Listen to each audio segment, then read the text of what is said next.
네, 해공계 시사 1번지 2부 시작합니다. 매주 목요일은 민생을 고민해보는 시간이죠. 민생민사, 민생에 죽고 민생에 사는 안진걸 민생경제연구소장 모셨습니다. 어서 오십시오. 네, 안녕하십니까. 네, 함께 더 나은 민생을 위한 정치를 고민하시는 고민남 장성철 대구 가톨릭대 특임 교수 나오셨습니다. 어서 오십시오. 네, 고민남 장성철입니다. 고민남인데 이렇게 표정이 밝아요? 죄송합니다. 좋죠, 뭐. 문재인 대통령께서 예. 그 내년도에 많은 것들을 좀 바꾸신다고 해가지고요. 예. 기대를 하고 있는 상황입니다. 내년에 대통령도 바뀌어요. 네. 제도 자체도 많이 바뀌니까요. 지금. 바뀌어야죠. 바뀔 건 바뀌고 더 좋아질 거 좋아지고. 맞습니다. 자, 안진걸 소장. 네. 일단 내년에 가장 지금 관심이 가는 게 전기, 가스 요금 올라간다는 거 아닙니까?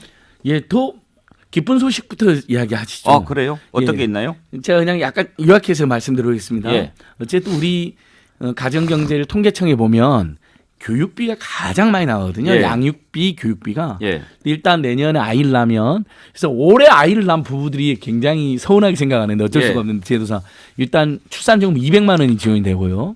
아이를 낳으면? 예, 그다음에 영아 수당이 만 2세까지 30만 원이 또 거기서 추가가 되고요. 만 2세까지. 너무 적다. 근데 작죠. 왜냐하면 유럽이나 프랑스나 캐나다 같은 경우는 50만 원 정도 주는데 예. 근데 그래도 우리 사회에서 이제 한국 사회도 더 계속 선진국이 되어가는 과정입니다. 그다음에 예. 아동 수당이 만 7세까지만 10만 원 지원됐는데 예. 만 8세로 10만 원까지 한 살이 더 늘어나고요. 예. 그다음에 이제 아이들이 대학교 가는 부모님도 굉장히 고민 많으실 텐데 지금은 소득 5, 6, 7, 8분이 대학생들 그러니까 전형적인 중산층 대학생들에게 국가장학금이 60만 원, 막 100만 원 이렇게 조금밖에 지급이 안 돼요. 예. 근데 앞으로는 350만 원까지 올라갑니다. 그러니까 저소득층들은 700만 원까지, 고소득 약간 중상층들은 350만 원까지. 물론 소득 9분위, 10분위는 지원을 못 받습니다. 예. 그분들은 이제 학자금 대출만 1.7%로 받을 수가 있는데요. 그러니까 그 최소한 아이 아주 상위 소득분인 9분위, 10분위 제하고는 거의 이제 국가장학금이 최소 350에서 많게는 700만 원까지 나오니까 대학 등록금 부담이 확 줄어들었다. 아이가 셋 이상 있는 집에서는 예. 셋째부터는 무상교육이 적용이 됩니다. 그러니까 이제 첫째, 둘째는 한 500만 원 안팎의 국가장학금이 지급되는데 다자녀가 되면 셋째다.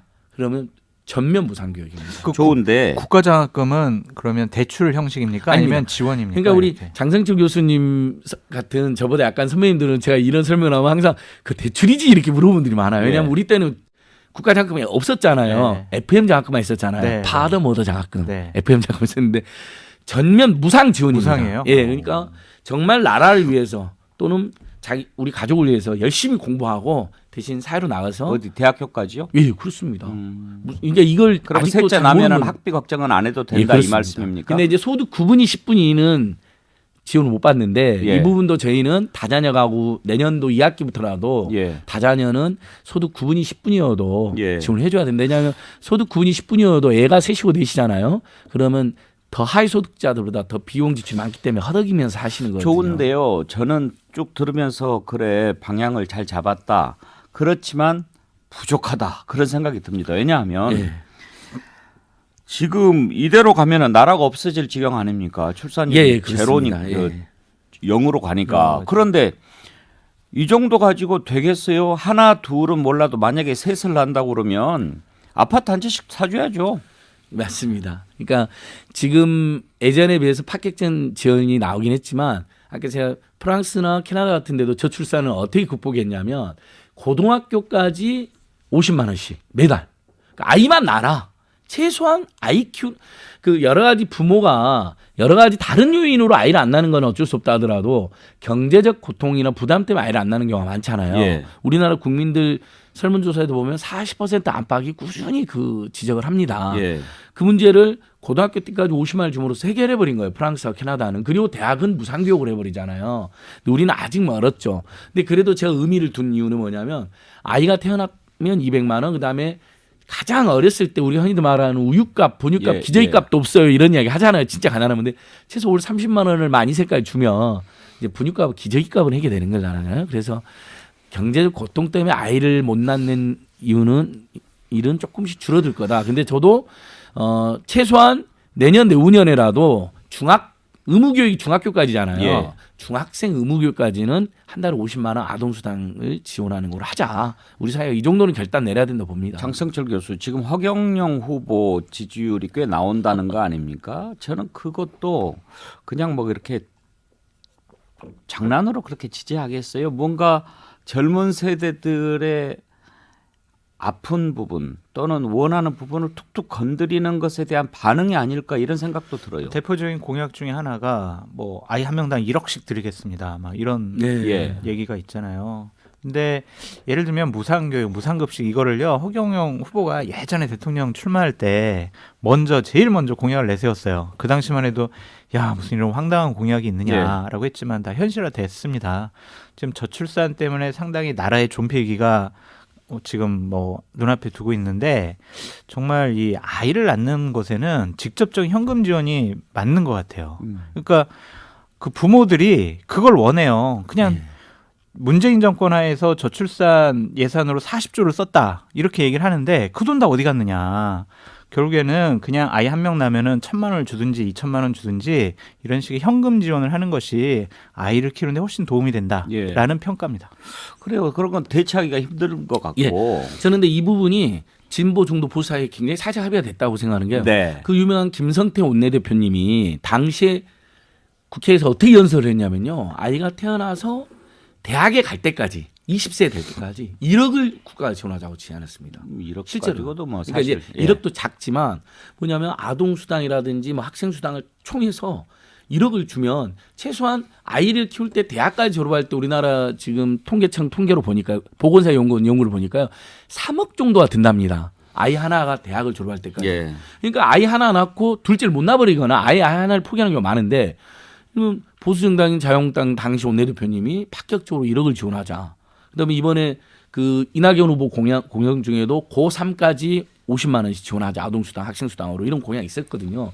저는 이 부분은 우리 사회가 이제 저출생과 노령화를 라는 위기 속에서 합의를 해야 된다. 아무튼 저출산 대책은 정말 좀 더 강화할 필요가 있다고 맞습니다. 생각합니다. 우리가 저출산 고령화 이 큰 국가적인 문제에서 그동안 고령화 쪽에 좀 더 포커스가 맞춰져 있었던 것 같은데 저출산 쪽으로 더 좀 갈 필요가 있다 하는 생각이 들고요. 자, 안진걸 소장. 예. 또 좋은 소식이 있습니까? 그게 제일 좋은 소식이었고요. 예. 그다음에 이제 우리 소상공인들 예. 입장에서는 자 이번 주 최대 화제가 방역 지원금이었습니다. 예. 월요일부터 지급이 됐는데 신청하자마자 2시간이면 들어와 버리는 거예요. 이건 일단 칭찬해 줘야 됩니다. 중기부하고 신한은행 등 은행 등이 연합해 가지고 그런 시스템을 만든 거예요. 그래서 100만 원씩 들어왔고 못 받은 분들도 있을 텐데 그런 분들이 들으면 좀 화날 수도 있어요. 그러니까 그 부분을 제가 설명드리겠습니다. 예. 일단 영업 금지나 영업 시간 제한을 직접적으로 당했던 70만 업체들에게는 올해 안에 지금 10만 원씩 방역 지원금이 들어가고요. 예. 그다음에 경영위기 업종 때문에 제1차 손실보상을 못 받았던 분들이 있습니다. 이분들까지 하면 320만 명인데 거의 모든 소상공인이 포괄되는 겁니다. 그렇게 되면요. 이게 내년 1월 안에 다 들어갑니다. 100만 원씩. 그러니까 320만 명에게 100만 원씩 3.2조가 들어가고요. 그다음에 내년 1월에 방역 물품 지원금 10만 원이 추가로 중복으로 들어갑니다. 예. 소상공인들 어차피 뭐 손세정제라든지 체온계라든지 여러 개 많이 쓰시잖아요. 그다음에 2차 손실보상이 이제 10월, 11월, 12월 세 달치 영업 금지나 영업 제한 당하는데 2차 손실 보상이 들어갔는데 한액이 10만 원이었던 것에서 50만 원 올라가고 그다음에 경영위 업종 원래 빠졌는데 경영위 업종까지 포함해서 그러면 저번에 1차 손실 보상 때는 실제 100만 개도 안 되는 업체들만 지원을 받았는데 경영위 업종까지 하면 200만 개 안팎으로 늘어나게 되는 거죠. 예. 금액도 상향되고 그리고 무엇보다도 어쨌든 숨이 넘어가는 상황에 있는 자영업자 입장에서는 일단 지원금을 많이 주면 좋지만 그게 100만 원 뭐 손실보상금 뭐 2월 달 1, 2월에 주는 게 양이 안 찰 수 있잖아요. 그 경우는 대출이라도 버텨야 되잖아요. 그래서 지금 대출도 1%대 대출을 뭐 220만 명에게 해주겠다. 이런 발표까지 지금 있습니다. 연말 대목 망쳤는데 100만 원 사실 뭐 양에도 안 차겠지요. 그러니까 양이 안 차는데 그래도 반응이 이러시더라고요. 2주간 그다음에 이제 연장되는 분이잖아요. 예. 지금. 그러면 최소 손실금이 수백만에서 많게는 수천만 원이 될 수도 있는데 그래도 신청하자마자 100만 원이 들어오니까 그나마. 힘은 되더라. 그나마. 장성철 교수도 이런 분들 좀 목소리 들어보셨죠? 네. 어때요? 이렇게 지금 안진걸 소장 말씀하신 것처럼 반응이 좀 좋습니까? 어렵다라는 거죠. 어렵고 부족하다라는 얘기가 더 많습니다. 안 주는 것보다는 낫겠지만 예, 그거 가지고 맞습니다. 뭐 하겠느냐라는 입장이 더 많은 것 같고요. 일단은 제발 영업시간 좀 풀어달라. 최소한 1시간이라도 더 풀어달라. 이러한 얘기가 더 많은 것 같습니다. 근데 국회에서 여야가 지금 손실보상 제도 관련해서는 얘기를 나누고 있으니까 내년도에는 어느 정도 대략 100%다 손실보상을 해줄 수 없지만 어느 정도라도 손실보상 지급액은 나올 것 같다라는 생각이 듭니다.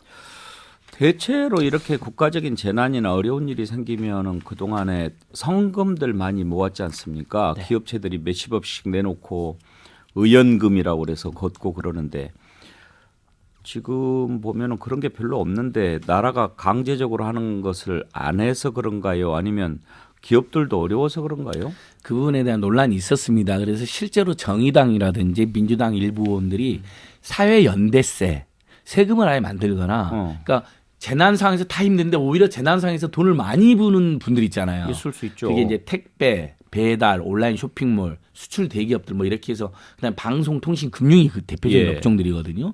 실적이 훨씬 낮았습니다. 이분들은. 그럼 이분들이 예를 들면 평균 원래 예상했던 영업이익의 초과한 영업이익에 대해서는 사회연대기금이나 사회연대세로 내놓자. 그래서 그걸 누구를 돕느냐?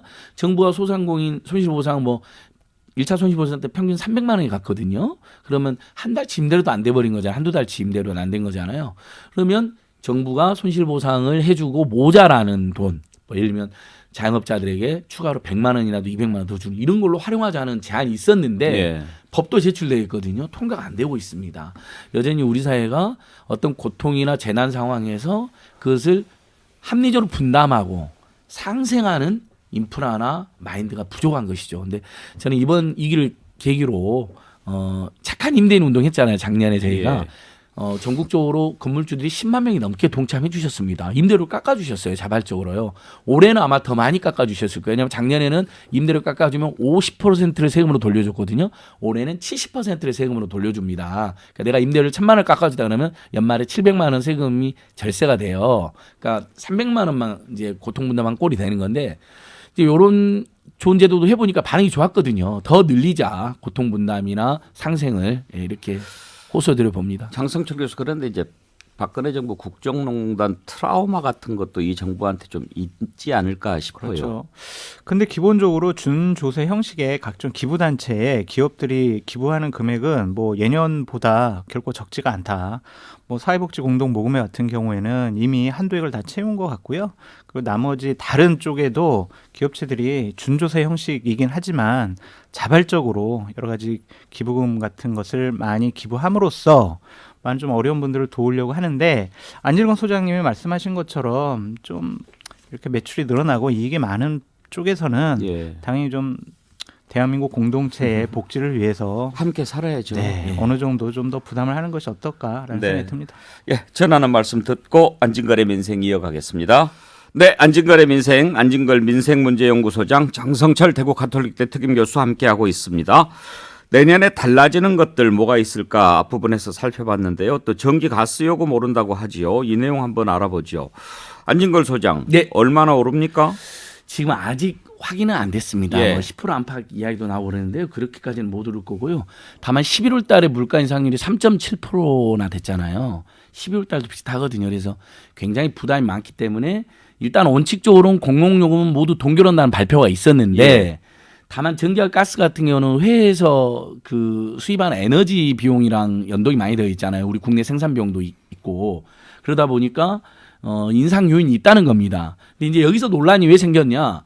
처음에 원칙적으로 동결하는데 그 중에서 전기가스 요금은 4분의 2분기 정도는 인상이 불가피하다는 의견이 나온 거예요. 그럼 대선 끝나서 인상하는 거니까 야당 쪽에서는 대선 피하고 올리겠다는 거냐? 나쁜 정부다 이렇게까지 해버린 거고 구윤철 이 국무조정실장이 직접 언론에 나와서 그게 아니고 겨울에 올리면 겨울에는 전기가스를 많이 쓰게 되는데 그럼 서민 중산층도 얼마나 부담이 되냐. 예. 일단 겨울 많이 쓰는 때를 피해서 4분의 2분기나 4분의 3분기 그러니까 하반기쯤에 어쩔 수 없이 가격 인상 요인이 있으니까 올리겠다라는 걸 검토하고 있다 이렇게 됐는데 최종 확정된 것 같지는 않은데 뭐 알겠습니다. 이건 생각이 따라서 논란이 있을 것 같아요. 근데 저는 일단 겨울을 피하는 건 잘한 거라고 생각합니다. 그 지금 부분에 물가 관해서 인상도 높고 장성철 교수 의견을 들어보죠. 이거는 대선 지나고 나서 올리겠다라는 집권 여당의 꼼수가 아니냐라는 생각이 예. 듭니다.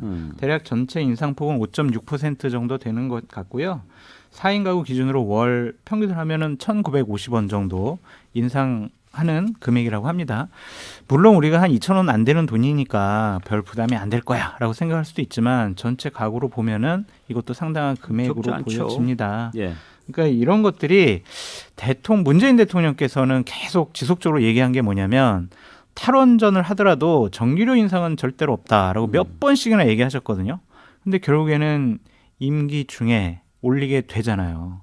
그러니까 이런 것들이 과연 국가 지도자의 그런 정책적인 신념이 국민에게 어떠한 피해를 주느냐 그 부분도 좀 따져봐야 될 것 같습니다. 대선 끝나고 올린다고 하니까 선거 끝나고 올리겠다는 거냐 꼼수라는 지적이 있을 법도 하지만 만약에 꼼수라고 한다면 아무 말 않고 있다가 대선 끝나고 올려도 되는 거 아닌가요? 그럴 수는 있지만 지금 한전의 적자 폭이 너무나 커지고 있기 때문에 예. 주가도 좀 관리해야 된다라는 부분도 아니, 있는 것 꼼수를 같습니다. 미리 얘기하는 꼼수가 있냐 이거죠. 글쎄요. 그것이 야, 그러니까 야당 그러니까요. 쪽에서는 예. 어쨌든 대선을 앞두고 올리게 되면은 여당한테 불리하니까 대선 끝나고 올리는 거 아니냐라고 정치적인 공세를 하는 거죠. 근데 이게 일면 저 우리 앵커께서 말씀 잘한 것처럼 꼼수면 안 올리겠다 해놓고 선거 끝나고 뭐 이러면 사람들 좀 잊어먹으려 할 때 한두 달 후에 올리면 되잖아요. 그러니까 미리 밝힌 거로 봤을 때 저도 뭐 정부 여당에 비판 많이 하는 사람인데 요건 겨울을 일단 사실은 오래 올리려고 그랬어요. 계속 올려달라 그래요. 예. 가스공사나 그동안 안 올랐습니까? 예, 아니 일부 올랐었죠. 예. 일부 올랐었는데 최근에 안 올랐었습니다. 최근 2, 3년간. 예. 그래서 인상 요인이 돼버린 거예요. 근데 올해 올린다는 이야기 나오니까 마침 근데 물가가 우리가 이제 계속 이야기한 것처럼 계란이 한 2배 뛰고 우유값도 뛰고 예. 막 이러면서 지금 체감 물가가 지금 물가 인상률이 3.7% 하자면 체감 한 10% 안팎 되는 거거든요. 이렇게 되면요. 최근에 라면값도 뛰었거든요. 우리 국민들께서 만약에 소득이나 또는 정부의 지원, 복지 지원이 충분하잖아요. 그러면 계란값이 좀 뛰고 라면값이 뛰는 것 부담이 덜하죠. 왜냐하면 등록금으로 1년에 1,000만 원 내는데 만약 500만 원 지원을 받는다. 그러면 500만 원이라는 이득이 생긴 거니까 물가 뭐 몇천 원 몇만 원 오른 게 그렇게 크게 신경 안 쓰는데 교육비, 주거비, 의료비, 통신비 같은 게 부담이 큰 상황에서 몇천 원만 올라도 확 놀라는 거거든요. 최근에 기름값까지 많이 올랐는데 다행한 건 이제 기름값도 지금 떨어지고 있습니다. 유류세도 인하해가지고. 그래서 겨울에 지금 4%의 물가 인상률, 그다음에 겨울에 에너지를 많이 쓰는 사정을 감안해서 예. 정부가 인상 시기를 4분의 2분기나 3분의 3분기로 늦춘 거다. 이게 팩트인 것 같고요. 다만 이제 어쨌든 그게 묘하게 대선 이후다 보니까 그런 오해를 받을 소진이 있었던 것 아니 같습니다. 근데 여름에 에너지를 더 많이 쓰죠. 왜냐하면 에어컨 틀느라고 훨씬 더 많이 쓰지 않습니까? 전력 예비율이라든지 예. 전력 사용량이 여름에 더 많아요. 예, 그러니까 여름에 가장 더울 때 제일 많고요. 예. 그 다음에가 이제 겨울에 두 번째로 많은데 정부 설명은 겨울에 어쨌든 이번 올리면은 뭐 더 나올까봐 예, 겨울에 그리고 안 올린다는 말은 제가 여름에는 이제 듣기에도 뭐 별로 설득력은 폭염으로 없어요. 돌아가신 분이 있는데 추워서 돌아가신 분이 있어서는 안 되기 때문에 예. 그리고 이제 이런 면도 있는 것 같아요. 그러니까 계획을 정부가 발표하는 거 아니겠습니까? 그러니까 보통 연말 되면은 우리 아까도 따져봤듯이 내년에 달라지는 것들 해가지고 정부가 미리 2022년도에는 이렇게 바꿉니다. 여러 가지 것들을 그렇게 발표를 해요. 예. 그런 계획이 있기 때문에 이런 걸 발표한 것이지 뭐 이렇게 꼼수다 아니다. 뭐 꼼수 아니면은 발표 안 하지. 이렇게 볼 건 아닌 것 같아요. 예. 자, 부동산도 지금 가장 큰 관심 아니겠습니까? 사실 대장동이라는 게 터져가지고 부동산 문제가 오히려 좀 가려진 측면도 없지 않은데 사실 이번 대선의 가장 큰 변수가 부동산이다 그런 얘기 처음에 나왔는데 안진걸 소장 그 전문가들 이렇게 만나서 얘기 들어보면 어때요? 지금 일부에서는 문재인 정부에서 시행했던 강력한 부동산 정책의 효과가 서서히 나타나면서 내년부터는 집값이 안정세로 돌아설 거다라는 전망이 있는가 하면 아니다. 아직도 2, 3년간은 더 상승 여력이 있다. 이런 전망도 있고 어느 쪽이 더 많은 것 같습니까? 예. 지금 뭐 최근에 엄청난 화제되는 게 3% TV에서 이제 이재명 후보와 윤석열 후보가 출연한 거잖아요. 예. 뭐 거의 뭐 300만이 넘게 지금 이재명 후보가 받던데 거기서도 왜 집값이 올랐느냐에 대한 질문에서 이제 이런 표현이 나옵니다. 저금리와 유동성에는 장사가 없다. 전 세계적으로 다 그렇게 됐다. 다만 이제 대한민국에서도 많이 오른 것은 어쨌든 정부 책임이다. 이런 표현이 나오던데요. 지금 전체적인 분위기는 대세 하락기다라는 거는 많은 분들이 하락기다. 예, 실제 지금 서울 강동구만 해도 1억씩 떨어지고 있습니다. 물론 근데 그게 완전 폭락으로 가느냐? 폭락으로 가면 또 하우스푸어들 대출 많이 끼고 이제 사신 분들 또는 갭 투자한 분들 입장에서는 굉장히 큰 문제가 있을 수가 있어서 이재명 후보도 폭락은 돼서는 안 된다. 그러니까 안정적으로, 그러니까 저기 경착륙이 아니라 연착륙이 돼야 된다는 의견을 밝힌 것 같습니다. 저희들도 계속 토지플러스 자유연구소나 뭐 생활경제연구소 저희 이렇게 함께 연구하는 싱크탱크들 그룹이 있는데요. 전체적으로 지금 매물이 쌓이고 있고요. 매수는 줄어들고 있습니다. 그게 뭐냐면 얼른 이제 집값이 떨어지니까 사람들은 집 팔려고 그러고 특히 다주택자들은 거기다 종부세까지 나왔기 때문에 집을 파는 것이 늘어나고 법인도 매물 늘어나고 있고 대신 살려고 하는 사람들은 지금 기다려버리는 거예요. 더 떨어질 거라고. 이런 상황에서는 아무래도 집값이 내년에는 더 떨어질 수밖에 없다. 이렇게 저희는 전망하고 있습니다. 장성철 교수도 들은 적이 있습니까? 그 현실적으로 저는 뭐 전 일산에 살고 있으니까 일산의 집값들이 어떻게 바뀌고 있나 제 제일 큰 관심사인데 그렇게 변동은 없는 것 같아요. 일산은 워낙 뭐 저평가되어 있고 예. 그리고 근데 많은 분들이 아직 서울에 강남에 뭐 살고 싶어하는 분들이 많잖아요. 그쪽 쪽은 아직 뭐 떨어지는 것 같지는 않고요. 뭐 오르고 있는 곳도 있다라고 예, 일부 오른 데가 표현되더라고요. 있습니다. 그러니까 이 집값 문제는 내년에 뭐 예를 들면 내년 1월부터 바뀌는 것이 뭐 종부세가 이제 3.2% 정도 상향 조정하는 그 정도 바뀌는데 대선 후보들이 많은 공약을 예. 이 어제랑 뭐 저번 주에 다 내놨어요. 예. 그런 것을 보면 누가 대통령이 되느냐에 따라서 부동산 정책이 또 한번 획기적으로 확 바뀔 것 같아요. 예. 그때 상황을 좀 더 두고 봐야 될 것 같다라는 생각이 누가 듭니다. 되더라도 바뀌긴 바뀔 것 같지 않습니까? 왜냐하면 윤석열 후보는 야당이고 네. 이재명 후보도 현 정부 부동산 정책에 대해서는 여전히 좀 더 다른 입장을 실패다라는 표현을 예, 했었죠. 예. 아니 심지어 실패했다. 가장 큰 잘못이었다. 그러면 시장이 공급을 원하면 공급을 늘리는 신호라도 줘야 된다. 이렇게까지 이제 3%에서 표현한 겁니다. 그러니까 알려진 것보다는 훨씬 부동산 정책이 유연하고 그다음에 종부세가 이렇게 올라갔으면 팔고 나가려고 하면 이른바 이제 매물이 그렇게 늘어나는 거잖아요. 다주택자들이. 그러면 다주택자 양도세 중과를 그래도 1년에도 유예를 해줘야지 사람들이 얼른 팔고 나갈 거 아니냐. 1년 이후에는 얄짤없다. 대신 1년 안에는 팔면 중과를 면제해 주겠다. 이렇게까지 표현한 거잖아요. 그래서 저는 만약에 이게 지금 정부에서는 반대를 하고 있지만 그리고 사실 시민단체도 이걸 다 반대했는데 저는 집값만 조금 더 하향 안정화된다면 이런 조치도 해줘야 된다고 봅니다. 그러면 더 떨어질 겁니다. 왜냐하면 매물이 더 늘어나죠. 그다음에 공급이 계속 늘어나고 있거든요. 요즘 주택 공급이요. 그러면 집값이 네. 떨어지는데 왜 그러면 청와대나 정부는 그걸 왜 반대해요?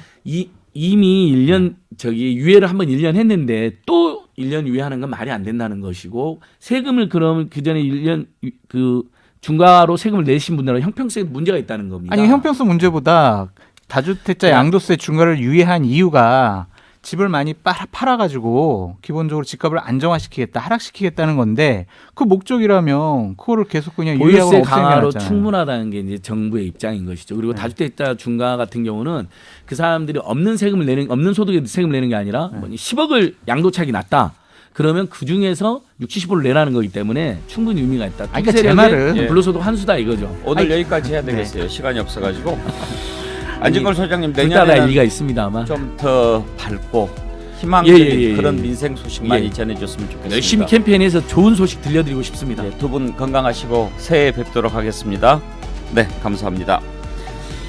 해공계 시사 1번지 오늘 순서 여기서 마칩니다. 내일 뵙겠습니다.